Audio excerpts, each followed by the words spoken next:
Wellness begins where play, pleasure, and the parasympathetic meet. You were born to be you, and you were born to be well. Your body is always trying to find its way back to health. Now, here's the host of Your Healing Playground with Dr. Tina Koopersmith.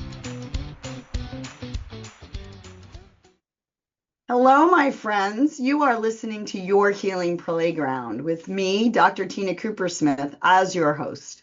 And today we are talking about truly holistic healing. What does that mean? It means we are here to heal the whole human. But some people would say, what does that even mean?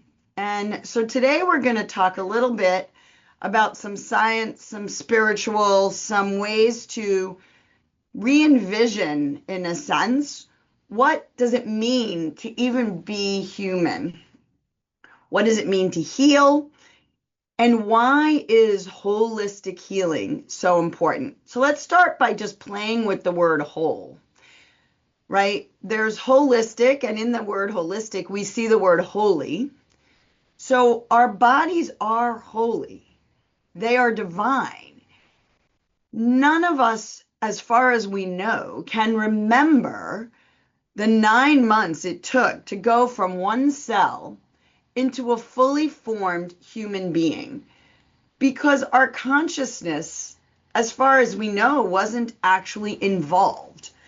What a concept that we could literally live an entire 9 months without controlling our thoughts and making life happen precisely the way we want it to happen.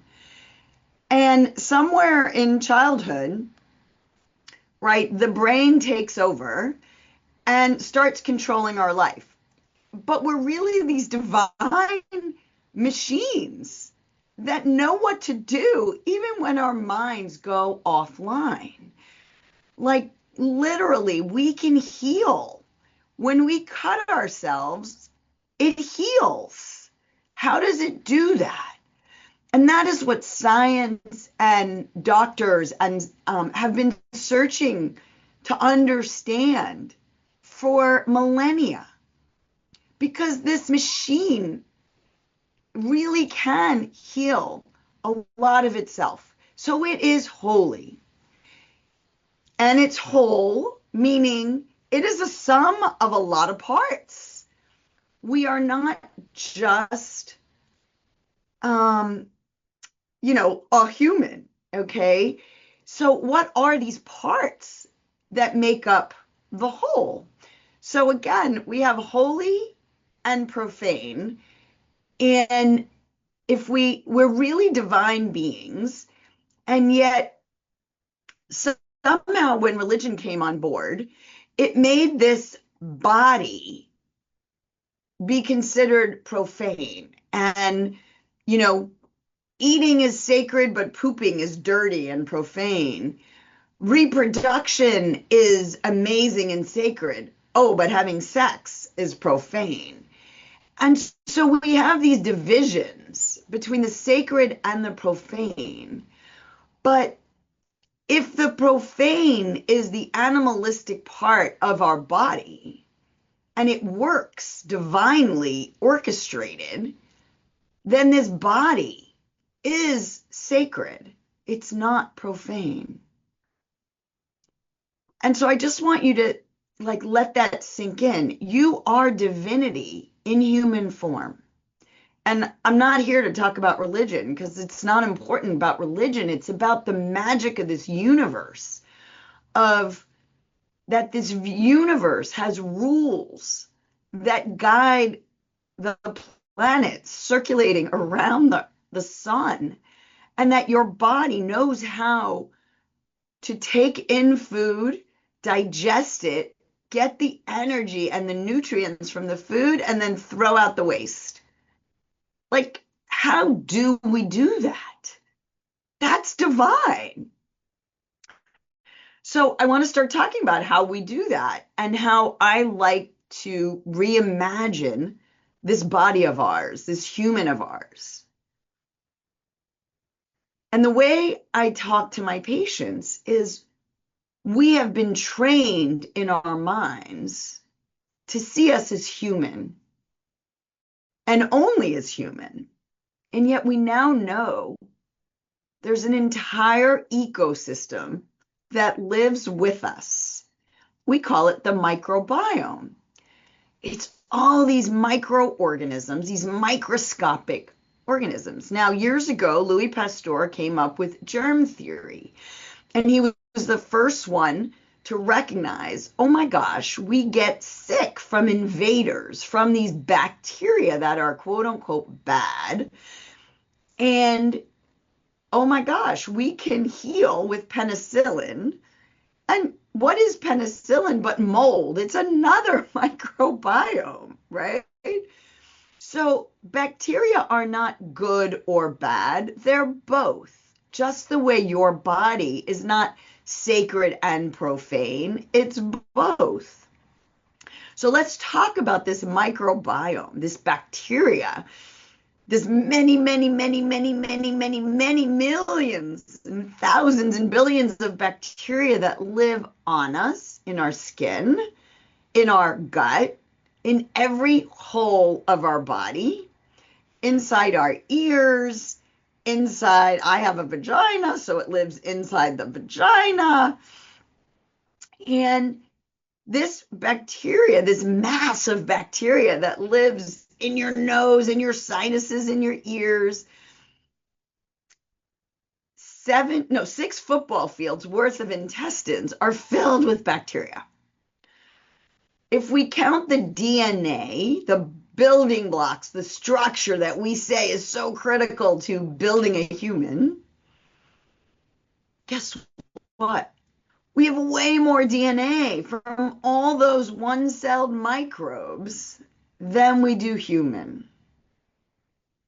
So if the DNA is the building blocks of life, and we have more DNA of microbiome than we do human cells, why do we call ourselves humans? So how about we're humanoids? Because our brain and our 5 senses, sight, sound, taste, smell, and touch, give us a reality. We are organisms that use our 5 senses, and we take in our sensations into our brains, and then we see reality by the way our brain puts the reality together. So we see ourselves as human, and we see animals as animals, plants as plants, trees as trees, because the human that we are uses language, and from the minute the baby comes out and starts pointing, we give things names and labels. But we're humanoids because we're more bacteria than we are human. So just like a tree is an entire ecosystem for plants that sometimes live on its bark, and birds that make nests on its branches, and bugs and insects that live in little crevices, and other animals that may live in those trees. It's an ecosystem. And we as humans are no different. We are so much more than this human celluloid that we think.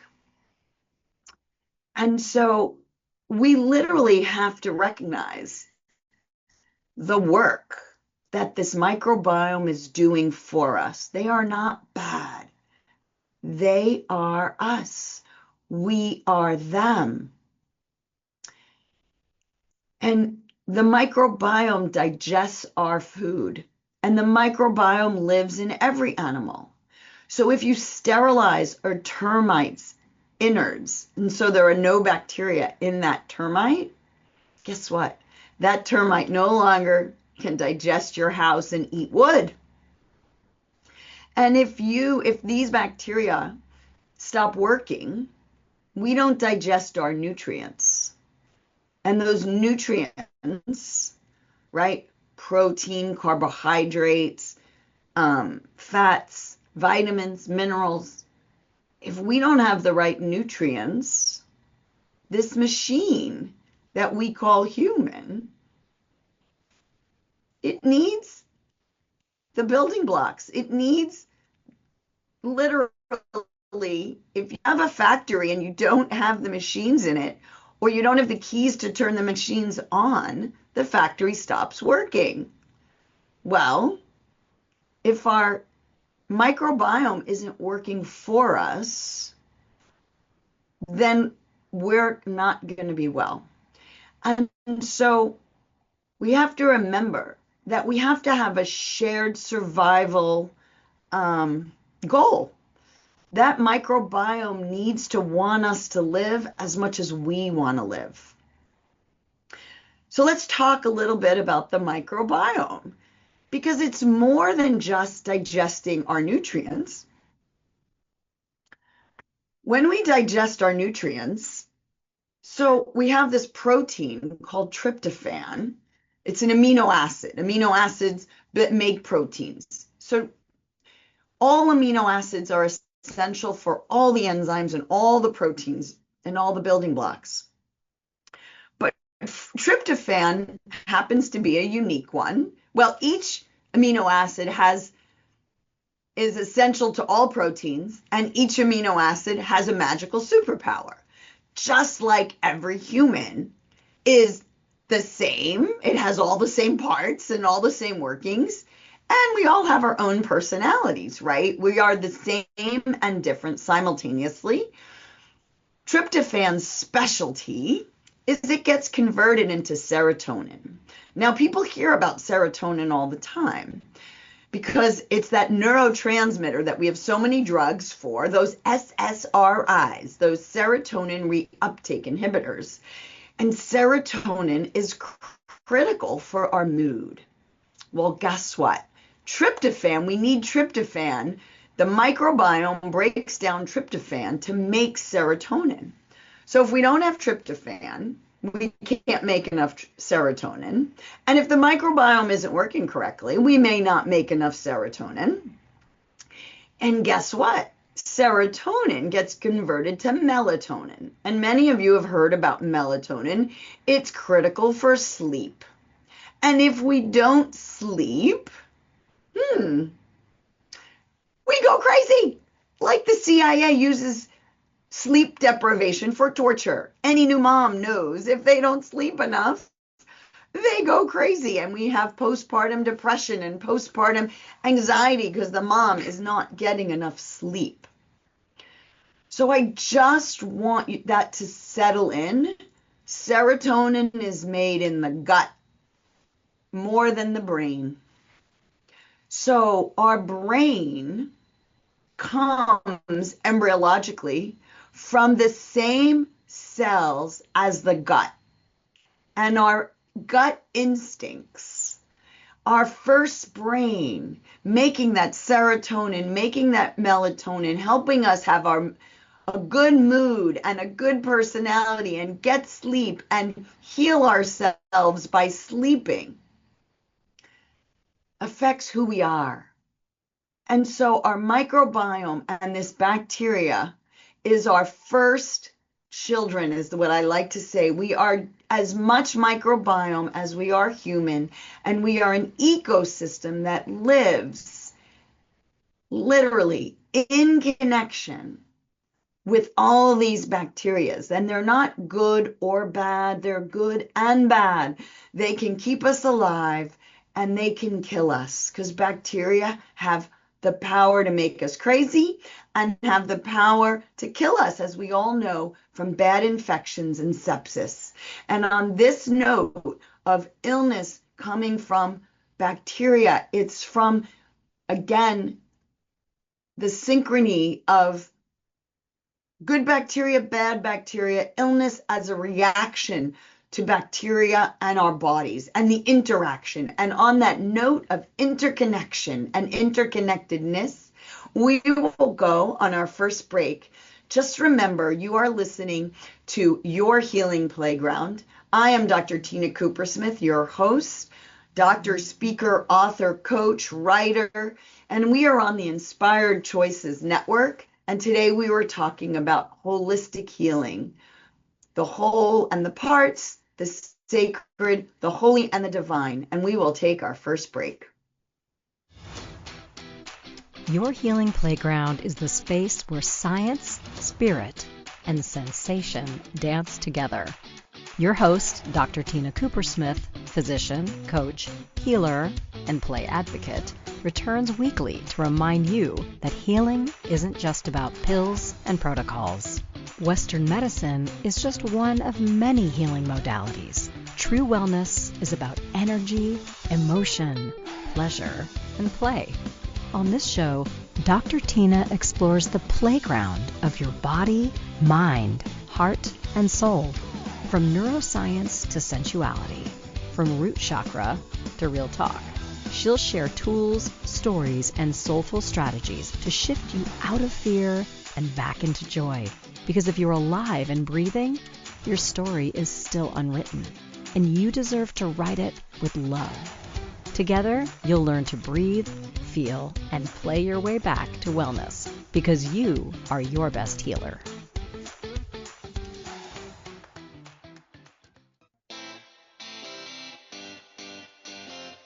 Are you a subject matter expert? Are you here to share your expertise with an audience waiting to hear from you in only the way you can deliver? Are you ready to have your voice amplified across the airwaves? Inspired Choices Network has a global radio platform streaming to millions of people across the world. Professionally produced and supported by an accomplished team every step of the way, you can broadcast from anywhere in the world, knowing your voice matters, and we ensure it is delivered with ease and efficiency. Eager to hear your message, the world awaits. Contact us today to become an Inspired Choices Network radio host. Email becomeahost@inspiredchoicesnetwork.com. This is your healing playground with Dr. Tina Koopersmith. To participate in the program, join the live studio audience in our chat room at inspiredchoicesnetwork.com. You can also send an email to info@womensreproduction.com. Now, back to our program.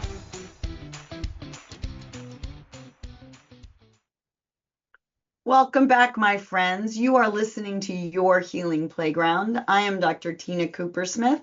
I am the host, and we are on the Inspired Choices Network. And today we are talking about holistic healing and why it is essential that we understand our bodies as whole. And what does it mean to be whole? And we're talking about whole versus parts. We're talking about holy versus sacred and profane, and understanding sort of a bigger interconnectedness of the human. And I mentioned at the first part that we are more bacteria than we are human. We are an ecosystem, an interconnected ecosystem in our bodies. And we need to work with this ecosystem and not go to war against it. Every time we take antibiotics, it is literally a nuclear war going on in our bodies, because these antibiotics are frequently very broad spectrum, and they kill so many of the bacteria. And we then need to redevelop and bring on new bacteria and replenish ourselves. When we look at what people used before the invention or the discovery, it wasn't an invention, a discovery of penicillin that led to continual discoveries of antibiotics, they used herbs. And many herbs actually have antimicrobial properties. Garlic does, and oregano does, and I think parsley and sage, and I'm not an herbalist, so I may be getting it wrong, but definitely oregano and garlic have some antimicrobial properties. But herbs are very gentle. They don't kill the entire organism, right? And it's like understanding when you need the big guns and when you need just a gentle peacekeeping force, if you will, that stands up to the bully, right? And I want to go back to this interconnectedness, and I want to expand your view of interconnectedness, because first I talked about the human being a humanoid, being as much microbiome as it is human. Now I want to take the human and place it not at the top of a food chain, but in the middle of a spider web of organisms, okay?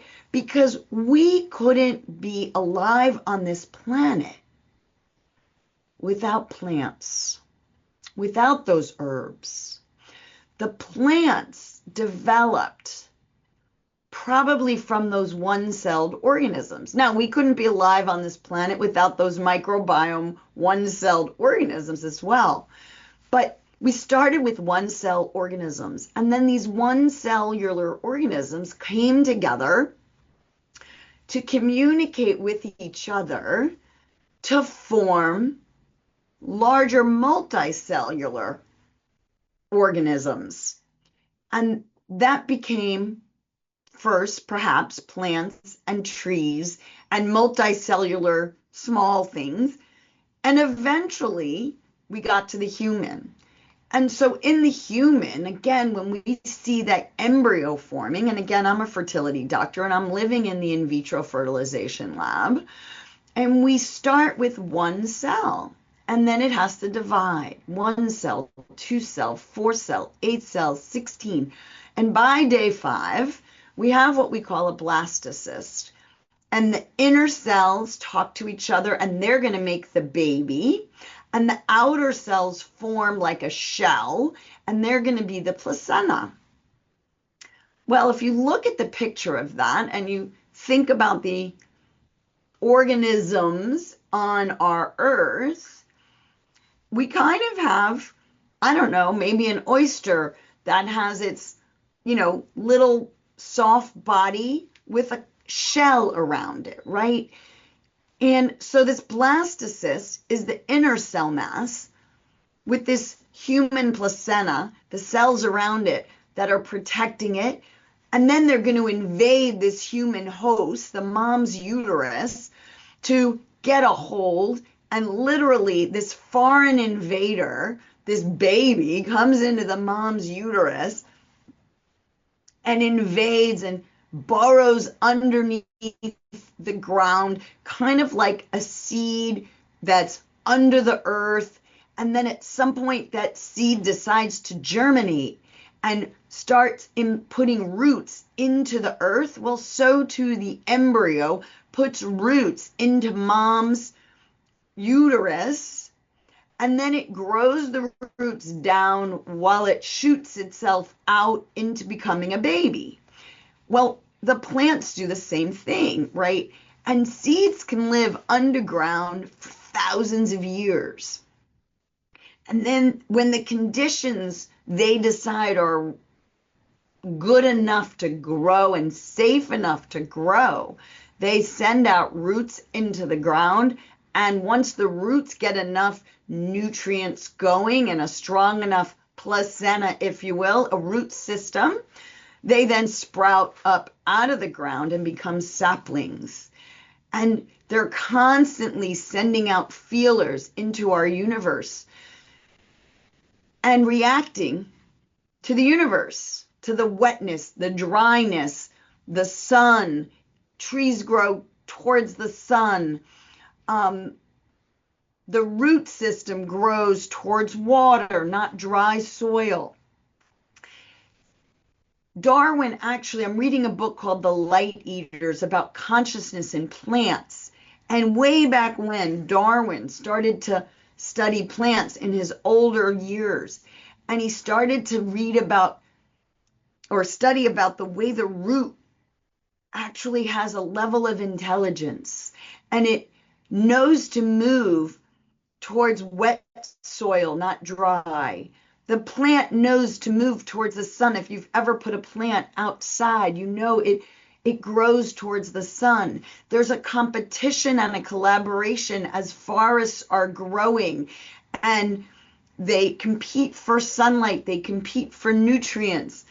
There's levels of awareness now in scientists that If plants recognize they're related to another plant, they give it space to get the sun. If it's a foreign, more different plant, it might try and grow more shade because it's competing. So there's competition and collaboration in the growth of forests. And let's go back to the human, as I started to talk about. Without plants taking in sunlight and taking in air, nitrogen, oxygen, carbon dioxide, the plant literally breathes for us. The plant gives us our oxygen, we give it the carbon dioxide, and there's an exchange of air and nutrients. There's an exchange of nitrogen. Nitrogen in our poop is fertilizer for the plant to grow. The plant then takes sun and air and makes sugar. It's called photosynthesis. That sugar is food for us and the animals.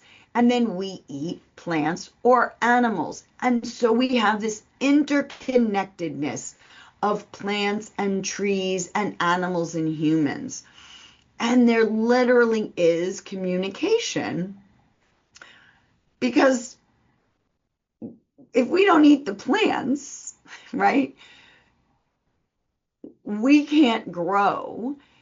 The bacteria in our bodies need real food, not packaged food, to grow. And if they don't get the real food, if they don't get that tryptophan, right, they're not going to make the serotonin. We're not going to feel good. If they don't get real food, we're not going to sleep good. Our mood is going to change. We're not going to poop right. If we don't poop right, the waste builds up in our body, and that's toxic junk that we're supposed to get rid of.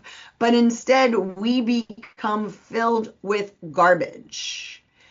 Filled with garbage. And what do the bacteria start to do? If they're starving, they start eating you. Literally, they chew up your mucus layer and the first layer of cells of your gut, and you end up with holes in your gut. We call it leaky gut. And just like if you had holes on your skin after a fire and a burn, and you're prone to infection because there's always bacteria in the air and in the soil and everything you touch, and you can get sick from the outside. If you have leaky gut, 6 football fields worth of that gut with holes in it, every time you put something in your mouth and it goes down your gut and you have an open wound on the inner skin, you're inviting in infection, inflammation, illness. You're inviting in the buildup of toxins because you're not getting rid of your waste. And you're inviting in a breakdown in your nervous system because you're not making the right neurotransmitters. And so your brain goes offline, your thoughts don't work right, your sensations in your bodies, you start getting hot and inflamed and things hurt, and we get sick. And so we have to start remembering that we have a machine that, given the right fuel, can heal itself. We have a self-cleaning oven.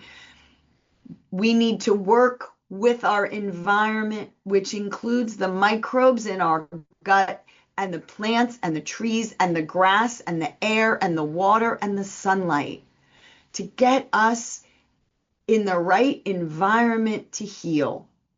And when we come back, we're going to talk about that environment that we live in, the reality of who we are at a molecular level, and how we need to get back to that parasympathetic, healthy nervous system, because that's where the healing happens. And we're going to take our break right now. Breathe in that beautiful air. Go outside, see the sunlight, drink your water.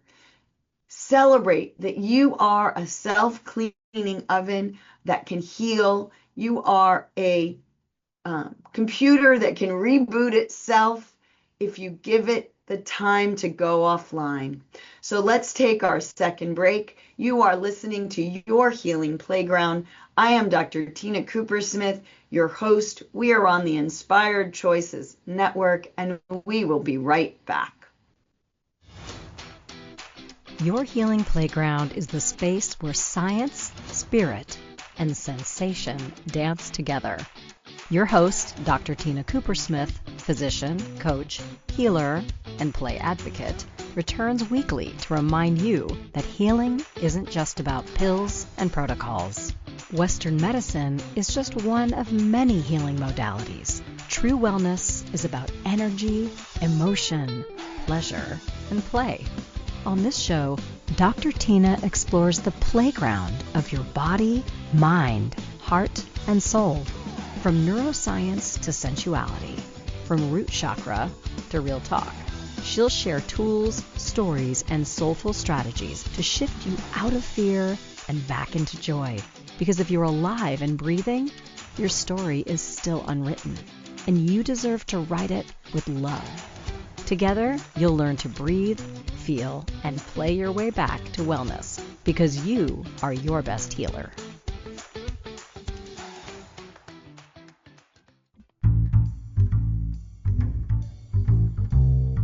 How wonderful would it be to carry your favorite Inspired Choices Network host with you throughout your day? Well, now you can. Inspired Choices Network now has its very own mobile app. Our free app offers live streaming shows, along with thousands of podcasts and TV episodes. Our shows cover a wide variety of topics. Whether you're waking up with us, carrying us through the day, and taking us to bed with you, we're always here for you to enjoy. We're easy to find. Just search for Inspired Choices Network in the Apple App Store or Google Play Store.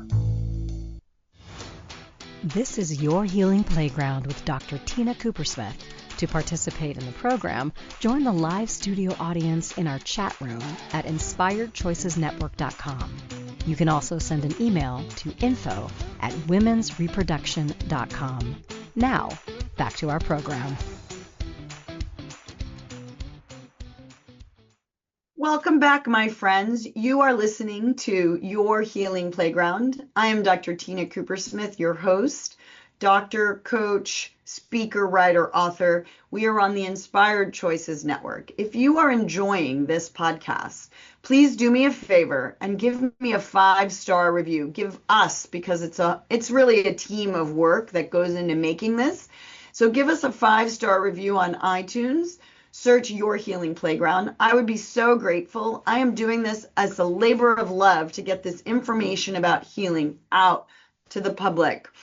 Please do me a favor, also follow me. Find me at womensreproduction.com. Look for my retreats that I will be hosting in the fall. And please, when I start advertising, my book is about to come out. It's about letters, dear mom, letters from camp, and all I learned about healing, I learned back in summer camp. So right now, let's get back to our story. Today, we are talking about holistic healing. Again, we're talking about the whole, and the whole is more than the sum of its parts. And as a human, we are a part of the interconnectedness of the entire planet and universe at a large cosmic level. And at a cellular level, deep down, when you go microcosm, we're molecules. We're molecules dancing in space, and we're interchanging our molecules all the time with the plants and the animals and this universe, the earth and the sky that we live in. We are a conduit between the earth and the sky. Now, Western medicine is our newest scientific healing modality. What is science but the study, in a lot of ways, of the unknown and of things that we see around us that we don't yet completely understand? And I invite us that we don't completely understand this incredible universe, how the interconnectedness all works. But we know that one cell became multi-cells, and cells in your body become organs in your body, and the organs in your body talk to each other. And there is a connection and a communication between the microbiome and the human, between one cell in the liver and one cell in the brain, between your gut and your brain, between your heart and everything else.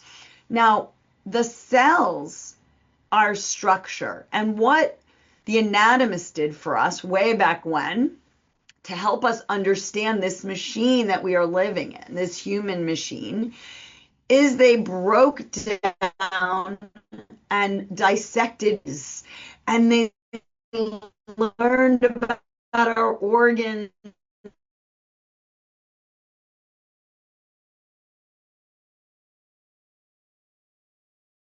a live human being. Look at yourself. Look at a corpse. Maybe you saw one on TV. Maybe you see roadkill driving down in an animal form. The difference is energy. The difference is energy. And life is energy. Life is the breath and the interconnectedness of we breathe and we take in energy. And we move energy through our bodies, and we communicate cell to cell energetically. That is how the divine communication happens in the body. And that is how the divine communication happens between us and the universe. There is this breathing that goes on between us. So I want you to think about a few things. We are structure, yes. Our mind is present. Our body is cells. But the connection between everything, the thing that keeps us alive, is this energy. So I like to think of our bodies as 4 bodies in one, because as a body, we are always taking in the energy from our environment. We have a nervous system that has 5 senses. I mentioned it before: sight, sound, taste, smell, touch, pressure, temperature, and that 6th sense, intuition. We are taking in our environment all the time and giving information to our nervous system. That is body sensation.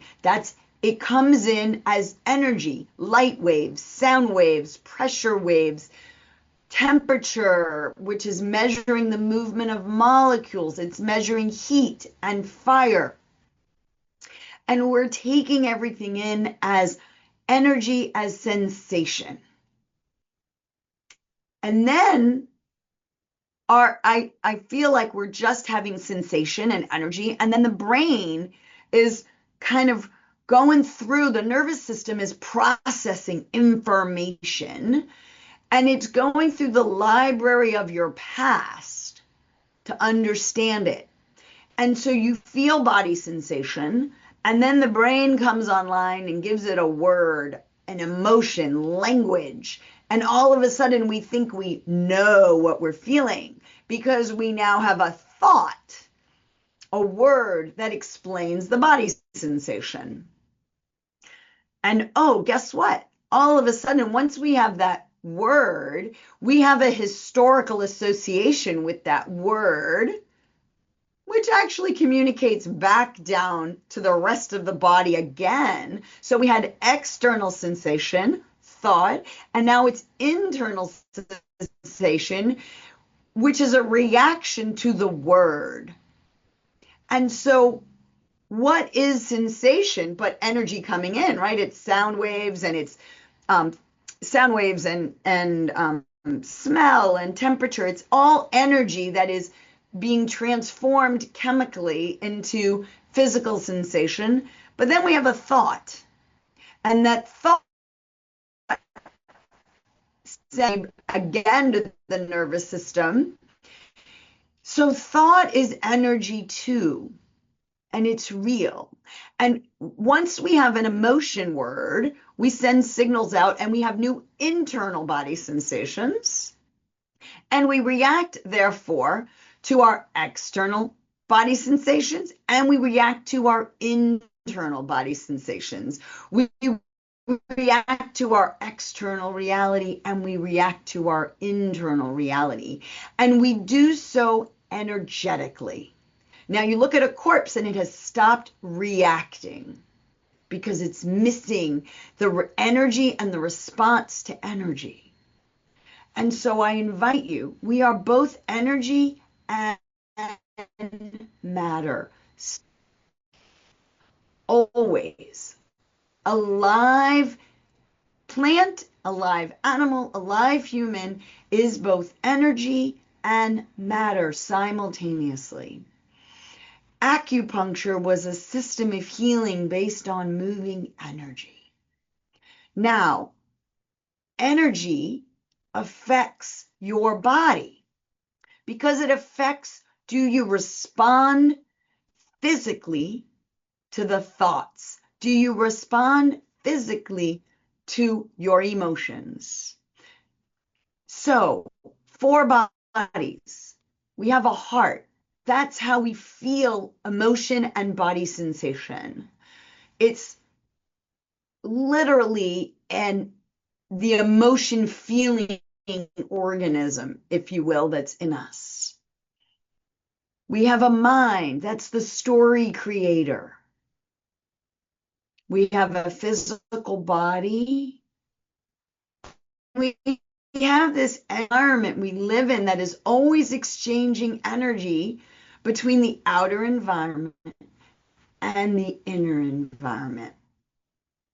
And so we have a mind body, a story maker, and thoughts are real and they're things and they affect how your body works.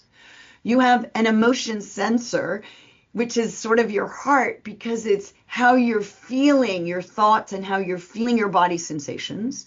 You have a physical and you have a brain. So you have a mind body, a physical body, a heart body, which is your emotions, and this energetic feeler that is always in play.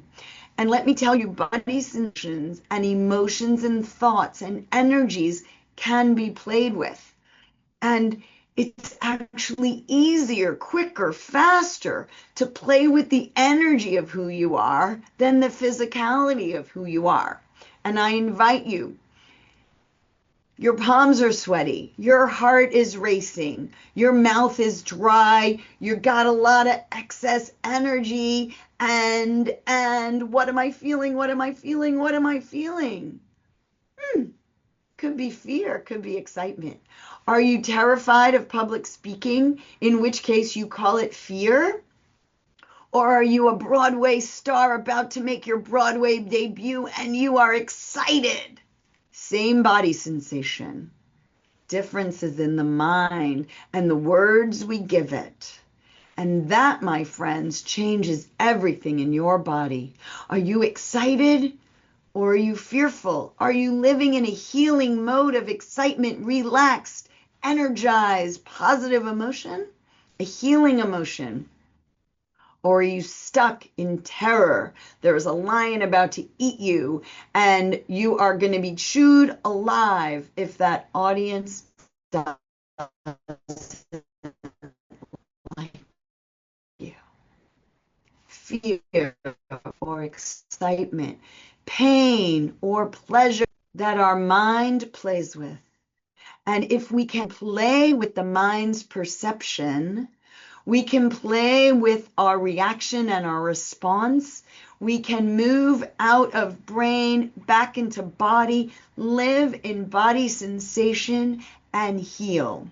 When we get in a bad accident and the body goes into a coma state, perhaps the body is saving energy and saving thought and letting the divine body wisdom heal. One of my favorite movies, The Octopus Teacher. Number 1, the man with depression healed in nature, in communion with the cold water, with his body, with a friend that was an octopus.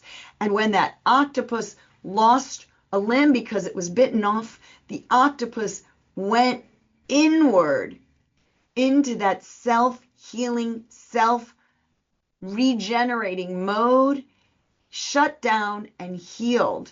But the octopus focused on healing, believed it could heal, and it did. And if an octopus can grow new arms, and lizards can grow new tails, and dead earth can come back to life into organic, regenerative farming, as I watched on my Biggest Little Farm, then we too have self-cleaning ovens and the ability to regenerate our bodies, regenerate healthy microbiomes, regenerate healthy thoughts, regenerate back from depression and despair, moving through the emotion wheel to anger, from anger to acceptance, from acceptance to curiosity. How does the other person see this? From curiosity to, wow, I can actually take my horrible, challenging situation that I'm in, and I can grow from it. I can manipulate my body to be better, bigger, stronger. And from that place, I can live with acceptance, peace, gratitude. I'm still alive. And if I'm alive, I can be joyful even as I'm feeling grief, because if I'm breathing, I'm still alive. And if I'm alive, I can heal my body, my energy, my soul, my story. And I can live from the energy that I am. And that, my friends, is the divinity within, that you can change body, mind, and spirit and celebrate all of life if you slow down, live within, and change the stories, change the emotions, and play with sensation. And on that mode, let us take our third break. You are listening to Your Healing Playground. I am Dr. Tina Koopersmith, the witchy doctor who plays with mind, body, heart, and spirit. And we are on the Inspired Choices Network because we are inspired to breathe into life, into gratitude, into joy, because it is the beginning of a new day and a beginning of a new week, or perhaps you're getting ready for bed and you're listening to this later. Let's go to break. Your Healing Playground is the space where science, spirit, and sensation dance together. Your host, Dr. Tina Coopersmith, physician, coach, healer, and play advocate, returns weekly to remind you that healing isn't just about pills and protocols. Western medicine is just one of many healing modalities. True wellness is about energy, emotion, pleasure, and play. On this show, Dr. Tina explores the playground of your body, mind, heart, and soul. From neuroscience to sensuality, from root chakra to real talk. She'll share tools, stories, and soulful strategies to shift you out of fear and back into joy. Because if you're alive and breathing, your story is still unwritten, and you deserve to write it with love. Together, you'll learn to breathe, feel, and play your way back to wellness, because you are your best healer.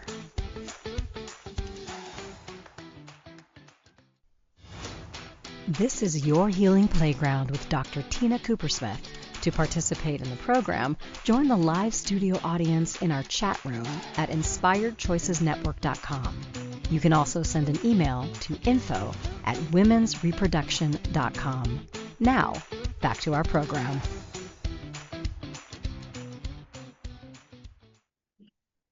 Welcome back, my friends. You are listening to Your Healing Playground on the Inspired Choices Network. I am Dr. Tina Coopersmith, and I am a healer. So much more than a Western medicine physician, because there are so many more ways to heal, and to heal the mind, the body, the heart, and the spirit. And all of it needs to be integrated. And I laugh because I'm having computer issues this morning. I had time issues this morning. I have back pain this morning. And you know what? It's all good because I'm alive. And this human is not meant to be tethered to a computer. We have the newest intelligence in our universe, AI, computers, the celluloid era. But we are nature, and we need to get out in nature. And so I invite you, if you're listening to this program and you want to heal your body, heal your mind, heal your emotions, change your story, put us in your back pocket on your celluloid little phone and go outside. Connect with your breath, a big in and out. Because if you are alive, you can breathe. And if you're breathing, you can always change your story later. And so most of us live life in today's world running around really ragged, trying to get our to-do list done, trying to judge ourselves. Deadlines are life or death. No, they're not. Now, it's really important to know when you're living in fight or flight. And if you're in survival mode in a car accident, then by all means, stay tethered to survival mode. You want to heal your body instantaneously and do everything you can to get to safety. And if your mind is telling you you're not safe, but it's just because you're in an unhealthy relationship, or you have an unhealthy relationship with your job, or an unhealthy relationship with a friend, breathe into it, celebrate that you're alive to separate from it. You are not your mind because you can change your thoughts. You are not your body because you can change your body. It's a process. It's always changing. You can take organs in and out. You can eat probiotic foods. You can change your microbiome. You are not your body, but you're living with your body. You're not your emotions because I just taught you, you can go and change and be fluid through all your emotions, from depth and despair to gratitude, joy that you're alive. And so we want to move through the energy. That is life.